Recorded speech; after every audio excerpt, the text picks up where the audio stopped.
오늘 있었던 정치권 뒷이야기 들어보는 정치톡톡 시간입니다. 정치부 백길종 기자와 함께합니다. 어서 오십시오. 이재명 더불어민주당 대선 후보가 유세 현장에서 노래를 불렀다고 하던데 어떻게 실력 발휘 좀 했습니까?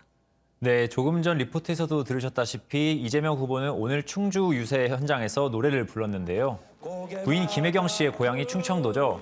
그래서 주민들의 노래 요구에 처가댁 식구들의 요청이라며 즉석에서 울고 넘는 박달재를 열창했습니다. 네. 한번 들어보시죠. 왕금이 집을 짓는 고개마다 굽이마다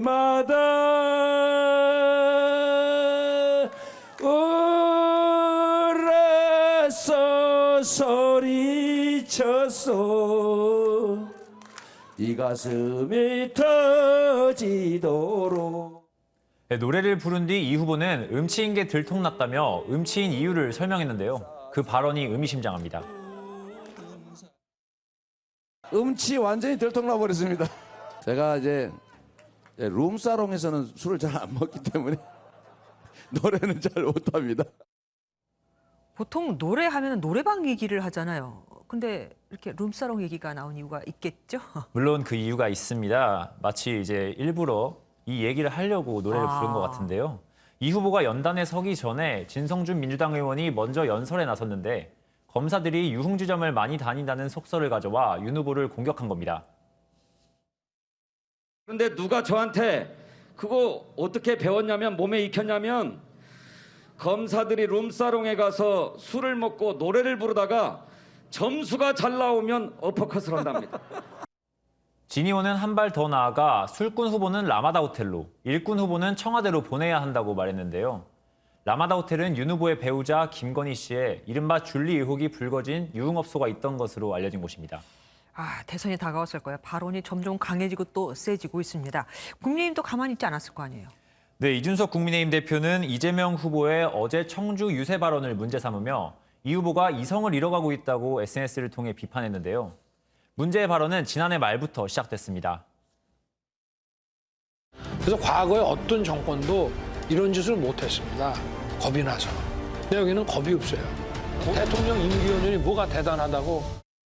근데 감히 선출 권력으로부터 임명받은 임명 권력이 그야말로 겁대가리 없이 어디 건방지게 국민에게 달려듭니까? 이준석 대표가 비판한 게 바로 이 후보의 이 발언인데 민주당 곳곳에서 무례함이 지나치다, 가벼운 입을 놀린다며 이 대표를 비난하고 나섰습니다.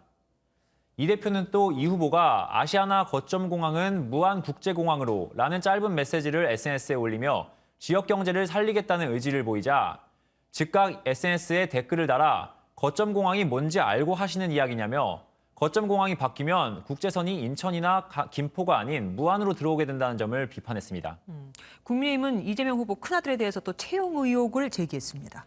네, 맞습니다. 국민의힘 선대본 청년본부는 오늘 이 후보의 장남 동호 씨가 지난해 4월 채용 특혜를 받았다는 의혹을 제기했습니다.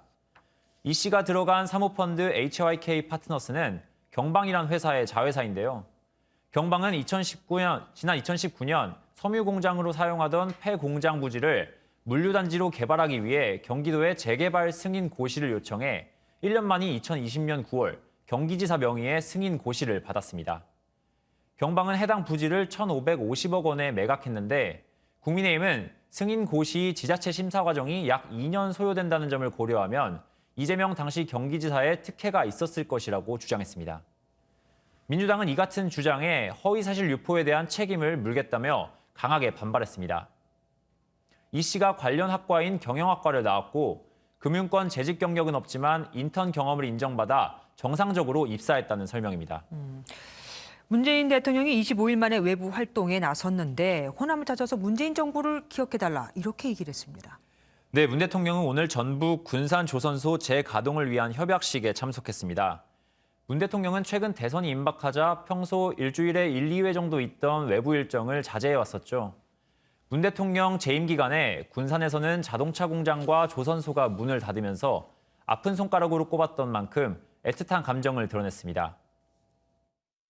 군산조선소의 재가동에 이르기까지 우리 정부가 함께했다는 사실도 기억해 주시기 바랍니다. 청와대는 이제 대선을 앞두고 민감한 시기인 만큼 이제 이 대선에 연루되지 않는 민생 행보다라는 점을 강조하기도 했는데요. 국민의힘은 곧바로 텃밭 표심을 챙기는 행보라며 2016년 총선을 앞두고 박근혜 대통령이 대구와 부산을 방문했을 때 민주당이 선거 개입이라고 비판하지 않았냐고 지적했습니다. 예, 지금까지 정치톡톡 백길준 기자와 함께했습니다. 고맙습니다.